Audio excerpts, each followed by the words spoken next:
కనెక్టివిటీగా ఆవిష్కరణలు చేయవచ్చు అనేది కూడా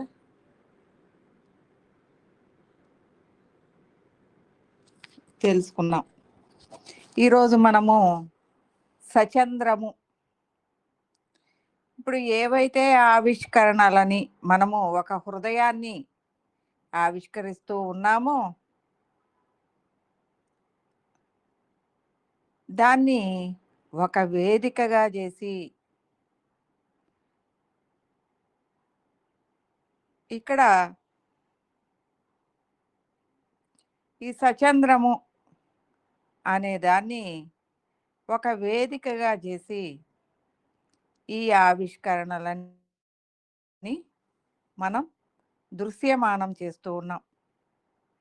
ప్రతి హృదయానికి కూడా కనెక్టివిటీ చేస్తూ ఉన్నాం. సమస్త విశ్వ హృదయాలతో కనెక్టివిటీ చేసి దీన్ని దృశ్యమానం చేస్తూ ఉన్నాం. చంద్రము ఎందుకు ఈ సచంద్రాన్ని తీసుకొని మనము ఈ ఆవిష్కరణలని, అంటే మనం ఒక డ్రామాకి కథ రాసాం, డ్రామాకి చక్కగా ఆవిష్కరణలు అనే దాంతో ఒక కథ రాసేసాం.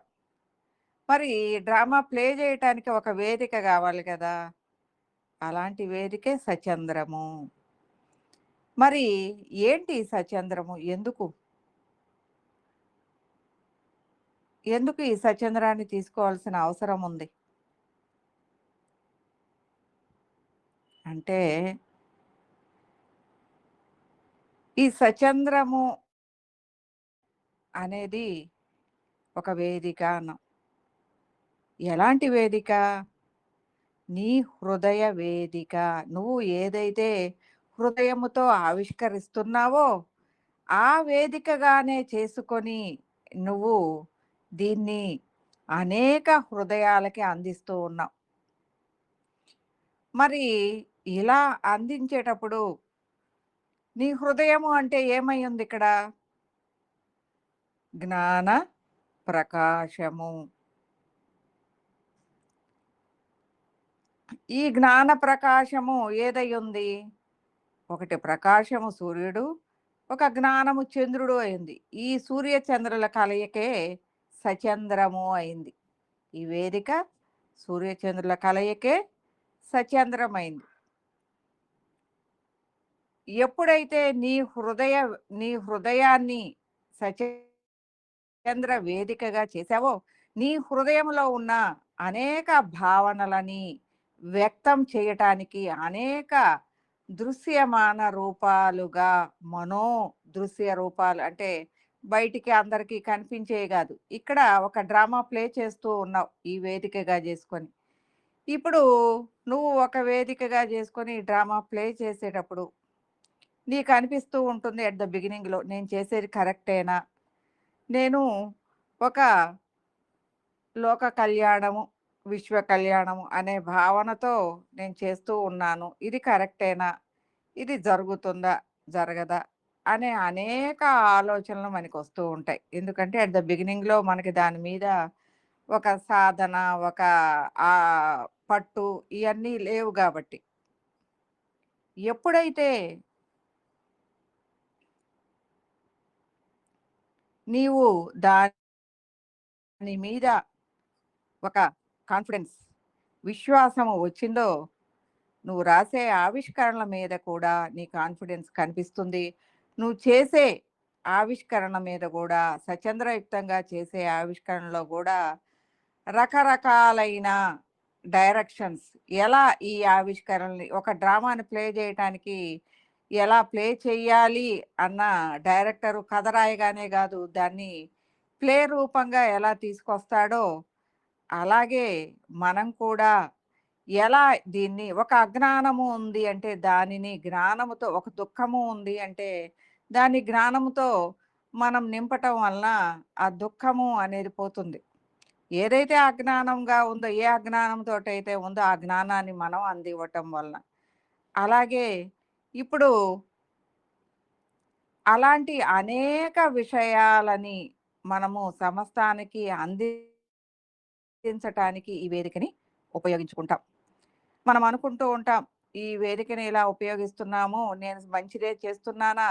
ఇందులో ఏదైనా సరి అయింది కాకపోతే ఎలాగు అని. ఇక్కడ ఎప్పుడైతే నీ హృదయ వేదికగా చేశావో, నీ హృదయము అనేది అనేక హృదయాల స్వస్వరూపాత్మకంగా ఉన్న నీకు అనేక హృదయాల యొక్క లయంగా ఉంటుంది. అనేక గురు హృదయాలు కూడా నీ హృదయంతో లయమై ఉంటాయి.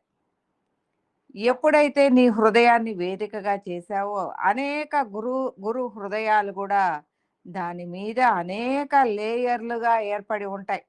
ఇవన్నీ ఈ సచంద్రం యొక్క గోడలన్నీ జ్ఞాన ఫలకాలు అని చెప్తారు.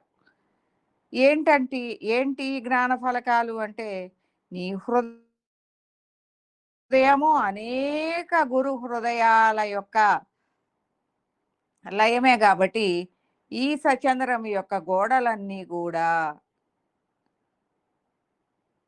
జ్ఞా జ్ఞాన ఫలకాలు అని చెప్తారనమాట. అంటే ఇక్కడ మనం ఏం చెప్పాము? ప్రకాశము, జ్ఞానము, సూర్య చంద్రుల యొక్క కలయిక అని చెప్పాం. అంటే దీన్ని మనం తీసుకునేటప్పుడు ఒక గ్లోబ్ ఆకారంలో భావన చేస్తూ తీసుకుంటాం. అందులో అది ఎలా ఉంటుంది అంటే పారదర్శకంగా ఉంటుంది. జ్ఞాన ప్రకాశం ఎలా ఉంటుంది? మిలా మెరిసిపోతూ, అంటే వజ్రము ఎలా మెరుస్తూ ఉంటుందో అలాంటి మెరుపు కలిగిన స్థితిలో అది ఉంటుంది. అలాంటి అంటే ఎందుకు అంటే అనేక గురువులు, గురు పరంపరల యొక్క జ్ఞాన ప్రకాశముతో అది వెలుగొందిపోతూ ఉంటుంది. నువ్వు ఎంతవరకు, నేను చెప్పేది ఏంటి అంటే ఒక సచంద్రాన్ని తీసుకున్నప్పుడు నువ్వు ఎంతవరకు వ్యాపించి ఉన్నావో, నీలో జ్ఞానము ఎంతవరకు వ్యాపించి ఉందో అదంతా కనెక్టివిటీగా ఉంటుంది. నువ్వు ఒక 100 స్వస్వరూపాలతో నువ్వు కనెక్టివిటీగా ఉన్నావు. నువ్వు ఒక 100గా ఉన్నావు స్వస్వరూపంతో. మరి ఈ 100లో ఉన్న అనేక లేయర్లు ఈ సచంద్రయుక్తంగా అనేక జ్ఞాన ఫలకాలుగా దానిలో ఇమిడే ఉంటాయి. అంటే వీటన్నిటి యొక్క జ్ఞానము దానిలో ప్రకాశంగా ఉంటుంది. మరి ఈ వేదికని మనము ఈ వేదికలో మనం దాదాపు ఏదన్నా డ్రామా తీసిన ఫర్నిచర్ ఉంటుంది. దానికి అనేక సింహాసనాలు ఇలాంటివి. కానీ ఇక్కడ ఏం చేయాలి అంటే ఇది సాధనా మాత్రమైన ప్రయాణం. ఆధ్యాత్మిక ప్రయాణం. ఆధ్యాత్మిక ప్రయాణంలో అందరూ కూడా హంగులు ఇలాంటివన్నీ మాకు సింహాసనాలు లేదు వజ్రఖచిత కిరీటాలు కావాలని ఎవరు అడగరు. ఇక్కడ మనం ఏం చేస్తాము అంటే ఇక్కడ మరలా మన హృదయాన్ని సాక్షి కమలముగా తయారు చేస్తాం. ఒక జ్ఞాన కమలము ఎలా ఉంటుంది అంటే అది కూడా చల్లగా హాయిగా ఆనందంగా ఉంటుంది. ఎందుకు అంటే అది కూడా నీ హృదయంలో ఉన్న జ్ఞానముతో చేయబడింది. జ్ఞాన కమలం అది. అంటే నీ హృదయమే కాదు సాక్షణ్యత్వంగా ఉన్న అనేక హృదయాల యొక్క కలయిక కమలం. కాబట్టి ఈ కమలాలనే వేదికగా చేస్తూ మనం ఈ సచంద్రంలో మనం గురువులని, దైవ రూపాలని, గురు రూపాలని, సకల చరాచరాన్ని వీటన్నిటినీ ఆహ్వానించటానికి ఇవి వేదికలుగా ఇవి అందులో వేదికలుగా మనం ఏ భావన చేస్తే మన భావన కొద్దీ ఇందులో అవన్నీ కూడా రూపురేఖలు ఏది కావాలి ప్లేట్లు కావాలంటే ప్లేట్లుగా మారిపోతాయి.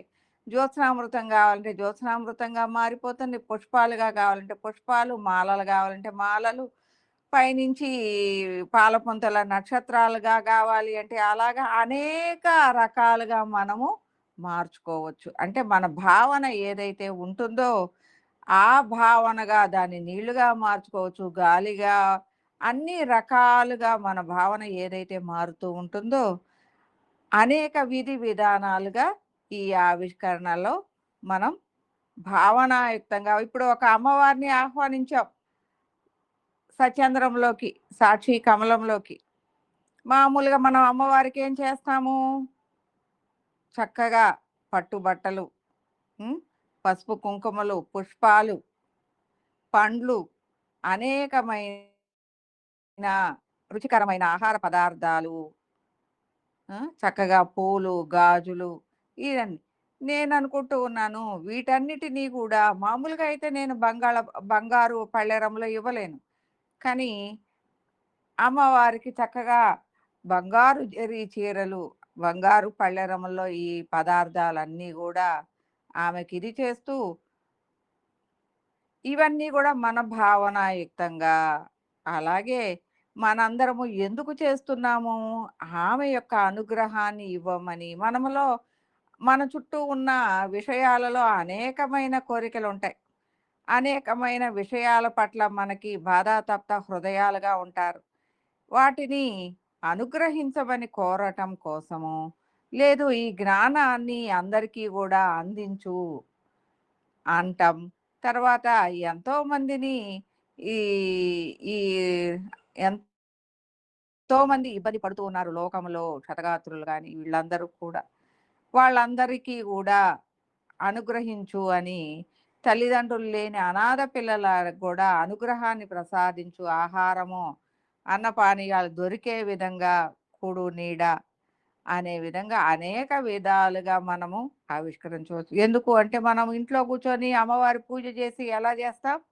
అలాగే ఇవన్నీ భావనాయుక్తంగా, సచంద్రయుక్తంగా సాక్షి కమలాలనే ఊయేలగా చేసి అమ్మవారిని ఉపవచ్చు. పుష్పంగా చేసి అనేక పుష్పాలలో ఆ మకరంద ఆ పరిమళాలనన్నిటినీ గూడా ఆమెకి అందించవచ్చు. ఇలా రకరకాలుగా అలాగే గురువుల్ని తీసుకోవచ్చు. గురువుల ద్వారా ఈ సమస్తములో ఉన్న అనేక పనులని, ఇలాంటి పనులున్నాయి. వీటిని మీ యొక్క అనుగ్రహం ద్వారా చెయ్యండి అంటూ, మనం మన సంకల్పంలో, మన ఆలోచనలో ఏవేవైతే ఉన్నాయో అవి స్వచ్ఛంద్రయుక్తంగా గురువుల ద్వారా మనం చేస్తూ ఉంటాం.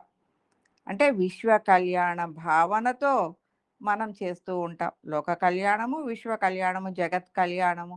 ఏ ఏ పనులున్నప్పుడు ఆయా సంకల్పాలతో ఆయా పనులుని మనం చేస్తాం. వాళ్ళని తీసుకుంటాం. సరస్వతి కటాక్షం కావాలి అంటే సరస్వతి మాతను తీసుకుంటాం. లక్ష్మీ కటాక్షం కావాలంటే లక్ష్మీ మాతను తీసుకుంటాం. ఇలాగా అనేక విషయాలని ఈ సచంద్రయుక్తంగా మనం చేయవచ్చు. ఈ సచంద్రము అనేది మన భావన కొద్దీ ఆవగింజ నుంచి అనంతమైన దాని వరకు కూడా పెద్దదవుతూ ఉంటుంది. అంటే నీ భావన ఎలా అయితే చూస్తావు అంటే నీ వ్యాపకత్వము ఎంతవరకు నీ ఊహ, నేను చెప్తూ ఉంటాను. మీరు సర్వవ్యాపకము అనే దాని వైపు ప్రయాణించాలి అంటే మీకు టెక్నిక్స్ చెప్పాను. ఎప్పుడైతే ఈ టెక్నిక్స్‌ని మీరు ఫాలో అవుతూ ఉంటారో వ్యాపకత్వము అనేది మీరు ఎంతవరకు దృష్టి పెడితే అంతవరకు మీ వ్యాపకత్వం వస్తుంది. మీ యొక్క జ్ఞాన ప్రకాశము పెరుగుతూ ఉంటుంది. అంతవరకు గూడా ఈ సచంద్రయుక్తముగా తీసుకోవచ్చు. అంతవరకు కూడా అనేక హృదయాలు సచంద్రయుక్తమైన జ్ఞాన ఫలకాలుగా నీలో కనెక్టివిటీగానే ఉంటాయి. నువ్వు ఎవరిని పిలిసినా సమస్తంలో ఉన్న ఏ దైవాన్ని, ఏ గురువుని, సకల చరాచరాన్ని గూడా సమస్తాన్ని కూడా ఒక్కసారే తీసుకోగలిగినంత అనంతమైన సచంద్రయుక్తంగా కూడా అనేక ఆవిష్కరణలు మనం ఈ సచంద్ర వేదికగా చేసుకొని చేయవచ్చనమాట. కాబట్టి ఈ సచంద్రము అనేది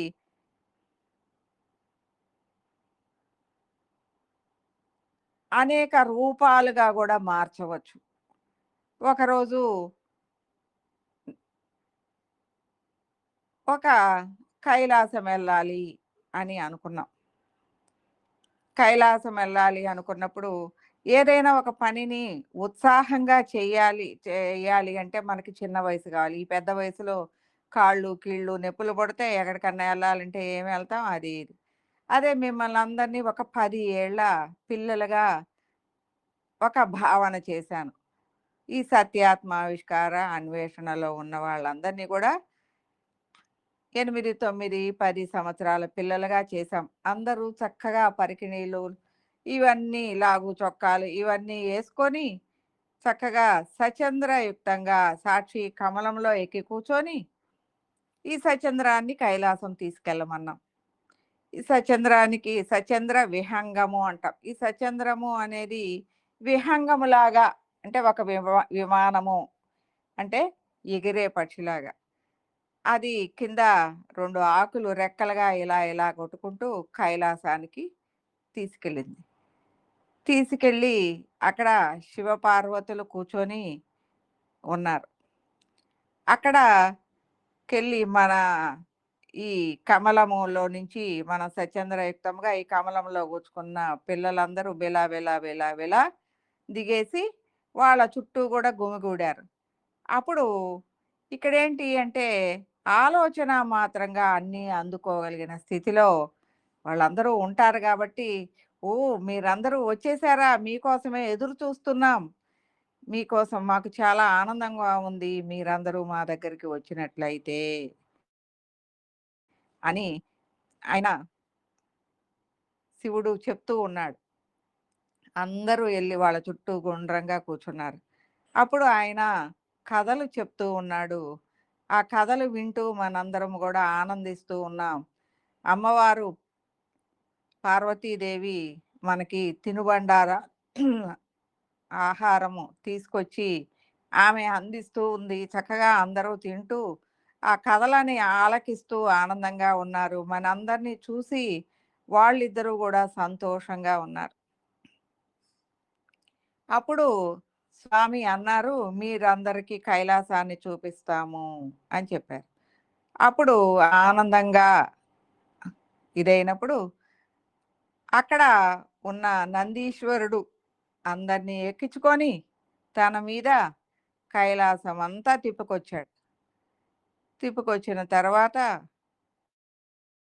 మనందరము కైలాసం అంతా చూసి ఆనందిస్తూ మళ్ళీ శివపార్వతుల దగ్గరకు వచ్చాం. వచ్చి అప్పుడు ఆనందంగా వెళ్ళి వస్తాము అని చెప్పి మన సత్యేంద్ర కమలంలోకి వచ్చి మరలా మన దగ్గరకు వచ్చేసి సత్యేంద్రంలో నుంచి దిగేటప్పుడు అన్నీ మన ఆకారాలు పెద్దవాళ్ళం అయిపోయి అంటే మనం ఎలా ఉన్నామో అలా అయిపోతూ దిగుతూ వచ్చాం. ఈ ఆవిష్కరించినప్పుడు నా చుట్టూ ఉన్న వాళ్ళందరూ ఆశ్చర్యపోయారు. నిజంగా మేము కైలాసం వెళ్ళి అదంతా చూసి తిరిగి వాళ్ళు పెట్టింది తిని వచ్చాము. నిజంగా మాకు అదంతా అనుభవించినట్టే ఉంది అని అనుకున్నాం. ఆ రోజు దీన్ని దాదాపు 9 సంవత్సరాలైంది దీన్ని ఆవిష్కరించి. అలాంటి అప్పుడు ఆమె పార్వతీదేవి వినాయకుడు కుమారస్వామి కూడా ఇక్కడ ఉంటే బాగుండేది, మీ అందరి పిల్లల్లో వాళ్ళు కూడా పిల్లలుగా ఆనందించేవాళ్ళు అన్నారు.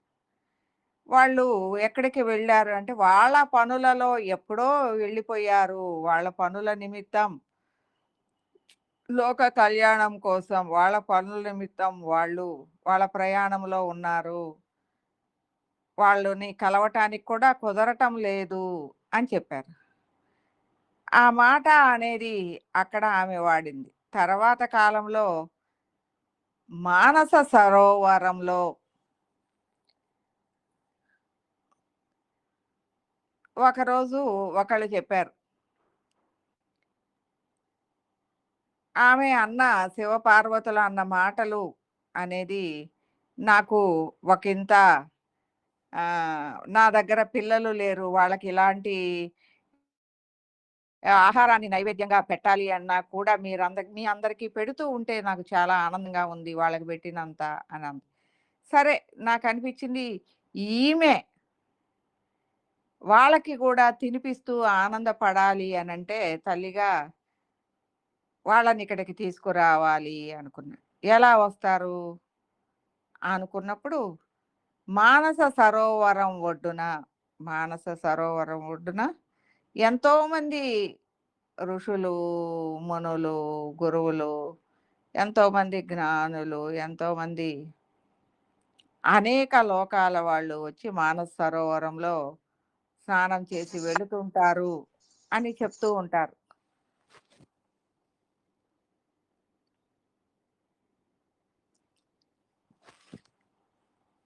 కాబట్టి కైలాసానికి మానస సరోవరం దగ్గరే కాబట్టి నేనేం చేశానంటే, ఈ మానస సరోవరంలోకి వచ్చిన వాళ్ళందరూ కూడా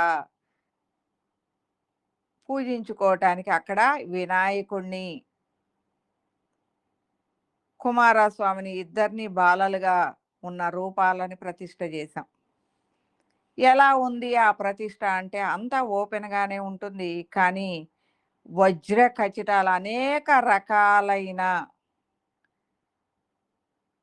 వజ్ర ఖచ్చితమైన రూపాలుగా అవి వెలుగొందిపోతూ ఉంటాయి. అంటే ఎలా ఉంటది అంటే ఆ చుట్టూ హిమాలయాలు. ఆ ఎదురుగా సూర్యుడు వచ్చినప్పుడు ఆ సూర్యుని యొక్క వెలుగులకి ఈ వజ్రాల మీద పడి ఆ ప్రాంతమంతా గూడా కింద ఉన్న మానస సరోవరము చుట్టూ ఉన్న మంచు కొండలు గూడా రంగులమయంగా అంటే ఈ వజ్రాల యొక్క రిఫ్లెక్షన్ అంటే అనేక రంగులుగా ఆ ఎండ వీటి మీద పడి ఆ హిమాలయాల మీద పడుతూ ఉంటే, అక్కడ ఆ చుట్టుపక్కల ప్రాంతమంతా గూడా మానస సరోవరం గాని, ఇది గాని రంగులమయంగా కనిపిస్తూ ఉంటే, అక్కడికి వచ్చిన వాళ్ళందరూ గూడా ఆ శోభాయమానాన్ని చూసి ఎంత బాగుంది ఇది. ఈ వెలుగులు ఇక్కడ మనందరము గూడా స్నానం చేసి వచ్చి పూజించుకోవటానికి వీళ్ళని ఉంచటం గూడా భలే బాగుంది అని వాళ్ళందరూ చెప్పుకోవటం. అప్పుడు ఈ విగ్రహ ఆవిష్కరణలకి పార్వతీ పరమేశ్వరుల్ని కైలాసంలో ఉన్న వాళ్ళ వంది మాగదులతో కూడా వాళ్ళని ఆహ్వానించాం. అలాగా మన సత్యాన్వేషకులందరూ గూడా ఆ యొక్క ప్రతిష్టకి వెళ్ళటము, శివపార్వతులు కూడా రావటము. ఇప్పుడు ఒక ప్రతిష్ఠ చేసిన తర్వాత అక్కడ నైవేద్యం పెట్టేవాళ్ళు గూడా కావాలి. మరి నైవేద్యం పెట్టేవాళ్ళు లేకుండా విగ్రహాలను ప్రతిష్ఠించి ఎలా వస్తాము? కాబట్టి ఎప్పుడైతే విగ్రహాన్ని ప్రతిష్ఠించామో అక్కడ దైవ స్వరూపం అక్కడికి రావాల్సిందే. ఆ విగ్రహంలో నుంచి అది ఇక్కడ చేసే పూజకి అది అందుకోవాల్సిందే నీరాజనాలు.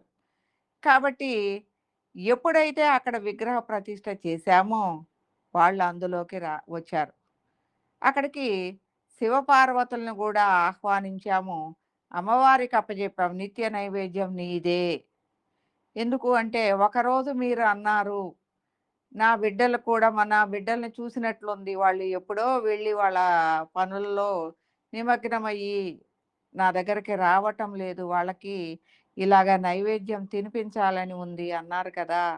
అందుకు ఇప్పుడు నీ దగ్గరే ఉన్నారు వీళ్ళు. కాబట్టి వాళ్ళకి మీ నిత్య నైవేద్యంగా మీరు తినిపించండి అని చెప్పినప్పుడు వాళ్ళ హృదయాలు నిజంగా ద్రవించి కళ్ళ వెంట నీళ్లు కూడా వచ్చినాయి. ఎంత గొప్పగా ఆ మాటను గుర్తుపెట్టుకొని ఇక్కడ మా దగ్గరలో వీటిని ప్రతిష్ఠ చేసి వాళ్ళు నిరంతరము నా చేతులతో అన్న ప్రసాదాల నైవేద్యాలను తినే విధంగా ఇక్కడ ప్రతిష్ఠించావు అని అంటూ వాళ్ళని ఊయలలో ఊపుతూ ఆమె ఆ నైవేద్యాలను తినిపిస్తూ చాలా ఆనందాన్ని వ్యక్తం చేశారు ఇద్దరు కూడా. అప్పుడు మన సత్యాన్వేషకులందరూ కూడా ఆ వినాయకుడిని, ఆ కుమారస్వామిని మీ అనుగ్రహాన్ని కూడా మాకివ్వండి అని అడిగాం. అడిగినప్పుడు వాళ్ళన్నారు ఏమన్నారు అంటే, "మా అనుగ్రహమా? ఇంకా మా అనుగ్రహం ఏముంది మీకు ఇచ్చేది? మీరు శివపార్వతుల అనుగ్రహాన్నే పొంది ఉన్నారు. ఇంకా మేము ఇచ్చే అనుగ్రహము ఏ పాటిది? వాళ్ళ అనుగ్రహం పొందిన తరువాత" అంటూ వాళ్ళిద్దరూ కూడా ఇంత మా అమ్మతో నిత్యము నైవేద్యాన్ని తినగలిగిన అనుగ్రహాన్ని మీరే మాకిచ్చారు. దీన్ని ఎప్పటికీ గుర్తుపెట్టుకుంటాము అంటూ వాళ్ళిద్దరూ కూడా దీనికి తమ కృతజ్ఞతలు తెలియజేశారు. అలా అక్కడ వాళ్ళందరి దగ్గర అనుగ్రహాన్ని తీసుకొని చక్కగా మరలా మన సత్యాన్వేషణలోకి వచ్చేసామనమాట. ఇలా ఈ ఆవిష్కరణ చేసినప్పుడు గూడా అప్పటి కాలంలో ఒకంత ఒక ఆనందము. ఎందుకు అంటే అప్పుడు భక్తి కోణంలో ఎట్ ద బిగినింగ్‌లో మనకెప్పుడు గూడా దేవతలు ఈ చూసి మనం ఆనందిస్తూ ఉంటాం. అలాంటి స్థితిలో చేసిన ఆవిష్కరణలు భక్తి కోణంలోయి. తర్వాత కోణంలో స్వస్వరూపాత్మకమైన ఆవిష్కరణలు చేస్తూ వస్తాం. ఎందుకంటే భక్తి కోణం ఆవిష్కరణలు ఎట్ ద బిగినింగ్‌లోనే చేస్తాం. ఎందుకంటే మన హృదయం ఎప్పుడూ చిన్న వయసు నుంచి గూడా దేవతా రూపాలు వాళ్ళ దగ్గర నుంచి అనుగ్రహం పొందటము, వాళ్ళు ఎవరెవరు ఎలా అనేది మనకి తెలుసు గాబట్టి వాళ్ళ మీదే దృష్టుంటది. తర్వాత ఈ ఆధ్యాత్మిక ప్రయాణంలో ముందుకి వెళ్ళేటప్పుడు సర్వములో నుంచి స్వస్వరూప ఆవిష్కరణలు అనేకం చేయబడుతూ ఉంటాయి. నేను చెప్పాను గదా! ఎంతోమంది ఇబ్బందులు పడుతున్న వాళ్ళు ఉంటారు. సర్వంలో కూడా ఈ అనంత కాలంలో కూడా ఈ ఆత్మ పయనములో మనకి చాలా సార్లు తెలుసు రాక్షసత్వాలు, ఎన్నో రాక్షసత్వాలు అయి కంటికి కనిపించేవి గాదు. వాటన్నిటిని కూడా అనేక ఆవిష్కరణల ద్వారా అనేక మంది గురువులు ఎప్పటికప్పుడు ఈ సమస్త ఆత్మ స్వరూపంలో ఉన్న వ్యతిరేక శక్తుల్ని ఎక్కడికక్కడ నిర్వీర్యం చేస్తూ ఉంటాయి. దానికి అనేక రూపాలని ఆవిష్కరిస్తూ ఉంటారు. మనకి తెలుసు దేవదేవతల రూపాలు, అనేకమైన మనకి చిన్నప్పుడు లేని దైవ స్వరూపాలు గూడా ఈనాడు ఎంతోమంది కనపడుతూ ఉంటారు. వీళ్ళు దీనికి, వీళ్ళు దీనికి, వీళ్ళు దీనికి అని. అంటే తర్వాత కాలంలో మనము ఎలా శ్రీకళని ఆవిష్కరించామో, అనేక పనులు చేయటం కోసం శ్రీకళని ఎలా ఆవిష్కరించామో, అలాగే అయ్యప్ప స్వామి అని వీళ్ళందరూ గూడా ఒక కాలంలో ఎప్పుడూ లేరు. తర్వాత కాలాలలో వచ్చిన వాళ్ళే. ఒక్కొక్క పనుల కోసం ఆవిష్కరిస్తూ వచ్చారు. అనేక దేవతా రూపాలని కూడా సమస్త విశ్వ హృదయ సద్గురు పరంపరలు లోక కళ్యాణం, విశ్వ కళ్యాణం కోసం ఇవన్నీ ఆవిష్కరణ రూపంలో తీసుకొచ్చినయ్యే. వాటినే మనము ఆ రూపాలనే మనము దైవంగా భావిస్తూ వాటి నుంచి అనుగ్రహాన్ని పొందుతూ ఉన్నాం. కాబట్టి ఈ సచంద్రయుక్తంగా మనం కూడా సమస్తములో మన శక్తి కొలది అన్ని పనులు గూడా చెయ్యటానికి వేదికగా మనం ఉపయోగిస్తూ ఉంటాం. కాబట్టి ఇంకా ఎలా ఉంటుంది అంటే ఈ స్వస్వరూప ఆవిష్కరణ అనేది ఈ విశ్వంలో సనాతన కాలం నుంచి ఎంతో మంది కష్ట సాధకులు కష్టముతో వాళ్ళ ప్రయాణం చేశారు ఆకులు, అలములు తిని. ఎందుకంటే ఆ కాలంలో సాధన అనేది ఇలాగే ఉంటుంది అని. అంటే తర్వాత చివరలో వాళ్ళు ఇంకా దగ్గరకొచ్చింది అన్నప్పుడు వాళ్ళు జీవ సమాధులు అయిన ఇవి కూడా ఉన్నాయి. చాలామంది జీవ సమాధులు కూడా అయ్యేవాళ్ళు. కొంతమంది అంతకంటే ముందు కాలంలో వాళ్ళు చేసిన సాధన అనేది అనేక విగ్రహాలలో ప్రతిష్ఠ చేసి వాళ్ళ శక్తిని అందులోకి నిబిడీకృతం చేసేవాళ్ళు. తర్వాత కాలంలో జీవ సమాధులుగా మారటం అనేది జరిగింది. అంటే రకరకాల కాలంలో రకరకాల మార్పులు. తర్వాత కాలంలో జీవ సమాధులు పోయినాయి. అనేక పుస్తకాల రూపంలో వాళ్ళు తెలుసుకున్న జ్ఞానాన్ని అప్పటికి పుస్తకాలు ఇయన్నీ వచ్చినాయి కాబట్టి తాళపత్ర గ్రంథాల్లో గాని, ఇవన్నీ కూడా రచించటం ద్వారా అందించటానికి వాళ్ళు ఒక్కొక్క కాలంలో ఒక్కొక్క రకంగా గూడా తీసుకొచ్చారు. కాబట్టి ఎప్పుడైతే ఈ సచంద్రయుక్తంగా మనము ఆ కాలంలో గూడా ప్రయాణం చేయగలం.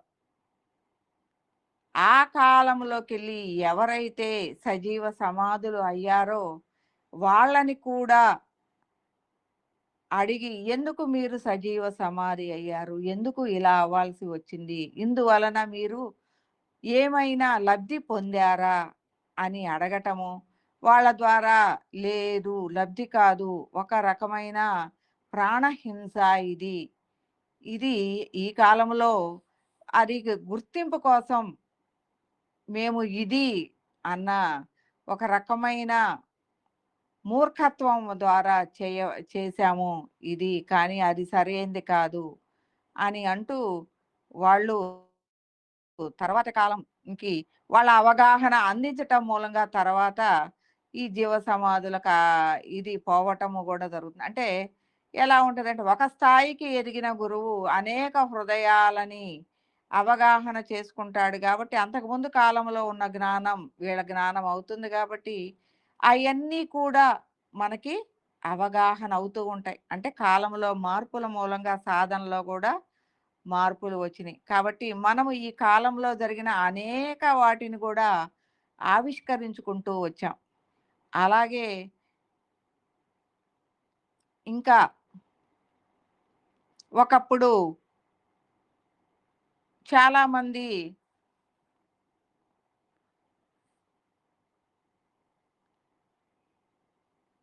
భావిస్తూ ఉంటారు. చంద్రుడు మనకి వినాయక చవితి రోజు చంద్రుడికి నీలాప నిందలు వస్తాయి. చంద్రుడిని చూస్తే మనకి అని ఒక కథని మనం చదువుకొని దాన్ని క్లియర్ చేసుకున్నాం. కానీ ఇక్కడ ఈ ఆవిష్కరణ రూపంలో ఆ భావనలు ఎప్పటి కాలం నుంచో సనాతనం నుంచి ఈ భావనలు అనేవి వినాయక చవితి వచ్చినప్పుడు ఆ భయంతో అందరూ చేస్తూ ఉంటారు. కానీ ఈ భయాలని అంటే ఆ భావనలని నిర్వీర్యం చేస్తూ ఇలాంటి భావనలు అవసరం లేదు. అలాంటి భావన వినాయకుడికి లేకుండా, అలాంటి భావన చంద్రుడికి లేకుండా వాళ్ళిద్దరూ సోదరుల్లాగా ఆనందంగా ఉన్న విధంగా భావన చేస్తూ కలిసిమెలిసి తిరిగేలాగా ఇలాంటి చిన్న చిన్న ఇవి లోకాలు అంటే అనేక యుగాలు ప్రయాణం చేస్తూ ఉన్నాయి. కాబట్టి ఇలాంటి అవసరం లేదు. అంటే ఇలాంటి ఆలోచనలు, ఇలాంటి భావనలు ఎంతో మంది మీద పనిచేస్తూ ఉంటాయి గాబట్టి, భావనలని అప్పటి కాలం నుంచి ఇప్పటి కాలం వరకు దాని మీద ఉన్న ప్రభావాలని మనము ఈ ఆవిష్కరణలలో తీసివేస్తూ వాళ్ళిద్దరూ భాయి భాయి అని చంద్రుడినితో కలిసి ఆయన రావటము, వినాయక చవితికి అలాంటి అనేకమైన ఆవిష్కరణలు చేశాం. అలాగే అగస్త్య మహాముని పర్వతాన్ని దాటు అంటే దక్షిణాది నుంచి ఉత్తరాదికి ప్రయాణం చేస్తూ మధ్యలో ఉన్న వింధ్య పర్వతాన్ని దాటాలి అంటే అది ఎప్పటికప్పుడు నేనే ఎత్తుగా ఉండాలి అన్న విధంగా అది పెరుగుతూ ఉంటాం. దాని అహంకారము అనేది పెరగటం మూలంగా అది పెరుగుతూ ఉంటాం. ఆ పెరగటం మూలంగా దాని ఎత్తుకి యువతల అవతల వర్షాలు పడకుండా గాలి కూడా అటు ఇటు ప్రయాణించలేకుండా అది పెరగటం వింధ్యుడు పెరగటము అనేది చాలా మందికి ఇబ్బందిగా తోస్తూ ఉంది. ఇబ్బందిగా ఉంది అటు చుట్టుపక్కల నివసించే వాళ్ళందరికీ. అందుకు అగస్త్య మహాముని దాన్ని దాటుతూ నేను దాటే వరకు నువ్వు వంగి ఉండు. నేను మరలా వచ్చే వరకు అంటూ ఇటు దక్షిణాది నుంచి ఉత్తరాదికో, ఉత్తరాది నుంచి దక్షిణాదికో ఆయన ప్రయాణం చేస్తాడు.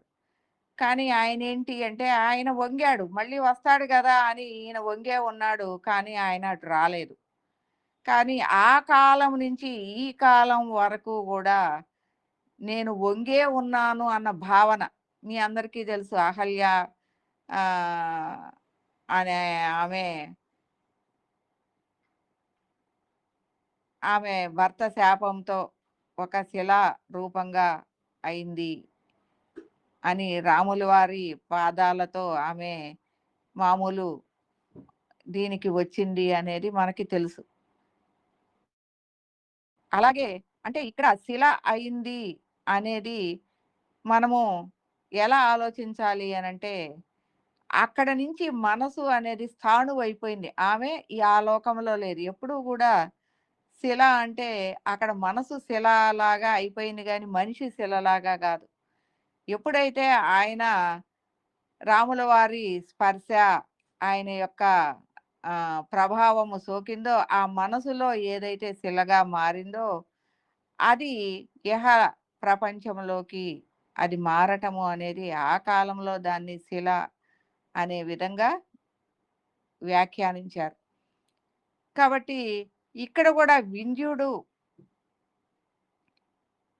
అనే ఆయన భావన ఎలా ఉంది అంటే ఆయన వస్తాడు అని వంగి, వంగి, వంగి యుగాలు మారిపోయింది. ఇప్పుడు ఈ యుగంలోకొచ్చేసరికి దాన్ని ఒకరోజు ఆ యొక్క సోలు ఏదో దాని గురించి చెప్పుకుంటూ ఉంటే నేను ఇలా వంగే ఉన్నాను యుగాల నుంచి అని తను చెప్పటము. అప్పుడు దాన్ని ఆవిష్కరించటం ద్వారా ఎందుకు అంటే ఆ అగస్త్య మహాముని భావన అనేది మరలా ఈ వైపుకి తీసుకురావటం ఆయన నిన్ను దాటుతున్నాడు చూడు అని ఆయన దాటటము ఈయన వంగి ఉన్నాను అన్న ఆలోచనని తీసివేయటం ద్వారా ఆయనకి నేను అంటే ఆ హృదయము బాధపడుతూనే ఉంది ఇన్ని యుగాలు. అంటే అలా వంగి ఉంటే ఎలా ఉంటుందో మనకి అలాంటి భావన అనేది దానికి కూడా ఉండిపోయింది. అంటే అలాంటి అంటే ఆత్మస్వరూపాలు ప్రతిదీ ఆత్మస్వరూపమే. దానికి ఆ భావనలో నుంచి ఆత్మస్వరూపాన్ని ఆ భావన తీసివేయటం ద్వారా దానికి అవగాహన ఇవ్వటం ద్వారా జ్ఞానాన్ని ఇవ్వటం ద్వారా ఆ భావన నుంచి బయటికి వచ్చినప్పుడు నేనిప్పుడు హాయిగా ఉన్నాను, ఆనందంగా ఉన్నాను. నాకు ఎలాంటి నొప్పి లేదు, బాధ లేదు. నాకిప్పుడు ఆహ్, మామూలు స్థితిలో ఉన్నాను అన్న విధంగా అది చెప్తూ వచ్చింది. ఇలాంటి అనేక ఆవిష్కరణలు మనం చేశాం. ఎంతోమంది ఆ పాత కాలంలో గురువులతో ఉండి వాళ్ళ శుశ్రూష చేస్తూ ఆహ్, శాపాలు పడిన వాళ్ళు గూడా శిష్యులు చాలా మంది ఉన్నారు. తప్పులు చేసినప్పుడు గాని, వాళ్ళ గురువులకి కోపం వచ్చినప్పుడు గాని, మనం చాలా సార్లు చూసాం. ఆ కలశంలో నీళ్ళు తీసుకొని శపించి నీళ్ళు పోస్తా ఉంటారు. వాళ్ళు మారిపోతూ ఉంటారు. ఈ రకరకాల రాజులు గాని, ఇవన్నీ గూడా శాపాలున్నాయి. అలాంటి శాపాలనన్నిటినీ గూడా సచంద్రయుక్తంగా మనం జ్యోత్స్నామృత ధారలతో అంటే జ్ఞాన ధారలతో ఆ శాపాలనన్నిటినీ కూడా నిర్వీర్యం చేశాం. అంటే ఆ కాలంలో ఉన్న శాపాలు ఎలా ఉండేయంటే తర్వాత అనేక జన్మలలో కూడా ఆ శాపాల నుంచి కొంచెం కొంచెం విముక్తి అవుతూ అనేక జన్మలు వికలాంగుల జన్మలు, మానసికంగా తెలియని జన్మలు, ఇలాంటి అనేక జన్మల తర్వాతే వాళ్ళకి మామూలు జన్మ వస్తుంది. మనం చూస్తూ ఉంటాం చాలామంది చాలా రకాలుగా జన్మలు తీసుకుంటూ ఉంటారు. అనేక శాపాలు వాళ్ళకి తెలియని విధంగా వాళ్ళు బెడ్‌లోనే ఉండేవాళ్ళు ఉన్నా గూడా వాళ్ళకి వాళ్ళు తెలియని వాళ్ళు ఎంతోమంది ఉంటారు. కాబట్టి అలాంటి శాపాల నుంచి విముక్తి పొందే విధంగా కూడా మనం అనేక ఆవిష్కరణలు చేశాం. ఇలాంటి ఈ సచేంద్రయుక్తంగా రాయటంలో కొన్ని వేల ఆవిష్కరణలు రాయటం, కొన్ని వేల ఆవిష్కరణలు గాదు, కొన్ని వేలు దాటి ఇప్పుడు 2000 ఆవిష్కరణలు రాస్తే 10,000 ఆవిష్కరణలైన వాటిని సచంద్ర వేదికగా భావన తీసుకొని తర్వాత కాలంలో రాయటము అనేది గూడా లేకుండా డైరెక్ట్‌గా ఆవిష్కరించటము అనే దానికి భావనాయుక్తమైన ఆవిష్కరణ అనేది అంటే ఒక రాస్తే అందరికీ తెలుస్తుంది, అందరికీ వెళుతుంది, అది నిలిచి ఉంటుంది. కానీ ఎప్పుడు అయితే ఆ ఆలోచన వస్తుందో దాన్ని వెంటనే చేయటం అయిపోవటం మూలంగా ఆవిష్కరణలన్నీ గూడా చాలా మర్చిపోవటం జరిగింది. కొన్ని వేల ఆవిష్కరణలు ఒక్కొక్కసారయితే రోజుకు 2, 3 ఆవిష్కరణలు గూడా ఆవిష్కరిస్తూ వస్తూ ఉండే ఉండేవాళ్ళం.